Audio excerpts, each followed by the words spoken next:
Good afternoon, I'm Laiba, and I'm giving this presentation with my teammates Fiza and Talha. What is Linux? Linux is an open source operating system, and what's so special in being open source? So that open source is a philosophy that promotes the free access and distribution of an end product, usually software or program. Although it may extend to some implementation and design of other objects. And what is an operating system? Now you know what is open source and now what is an operating system? Every time you switch on your computer and you see your screen where you can do different tasks, like write, watch video, or browsing internet, and many more. That's why you need a computer operating system in your computer. And how does your processor know that you're asking it to perform some task? By operating system or kernel. So without an operating system, you can use your computer. The Linux kernel we talked about, and what is a kernel? Like a kernel is a program or a software and the heart of any operating system that takes care of any fundamental stuff like any fundamental stuff like letting hardware communicates with the software, etc. And Linux has two modes. One graphical user interface and the other one is command line interface. So by these modes you can do different things. In command line interface you can type commands and for the different tasks, and by graphical user interface you have to go to that specific file or folder to do the specific thing. And now we are looking forward to distributions. What is distribution? So distribution is like collection of softwares or for distribution do the hard work for you. So it's an operating system that is based upon the Linux kernel and often a package management system.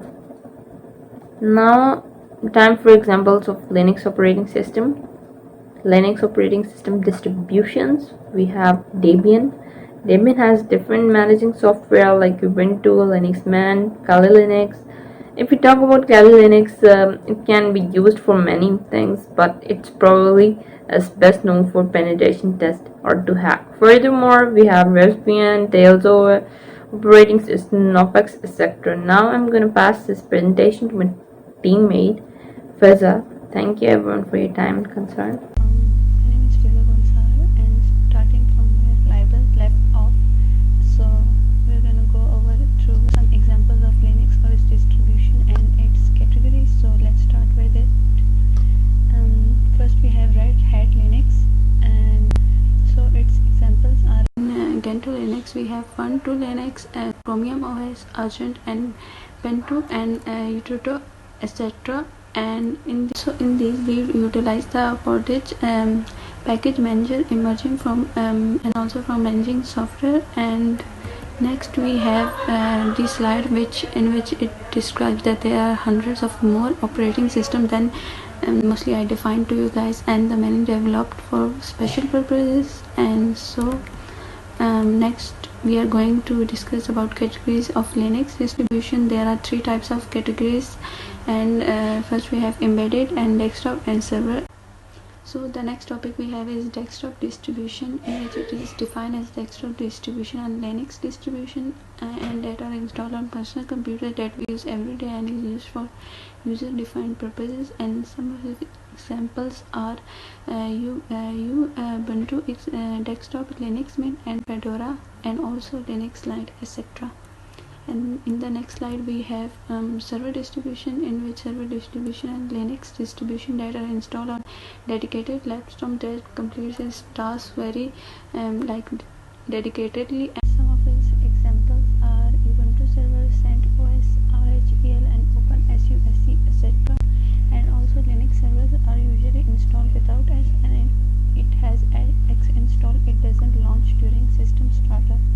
And next we have embedded distribution, in which embedded Linux distribution are those distributions that run on embedded devices such as mobile phone devices, ATMs, LOT, and tablets, etc. And some of its examples include Tizen, Android, and also Mesos, Ubuntu, etc. Up next we have Linux file system, which is a way of organizing files. And basically in Linux we have everything divided into a file, as you can see in the picture. In the picture we have root directory, which is basically slash, and which is further divided into other categories, and which we have slash root, slash etc, slash usr, and many others. And basically it is a basic form of FHS. So that's it for me. Thank you everyone.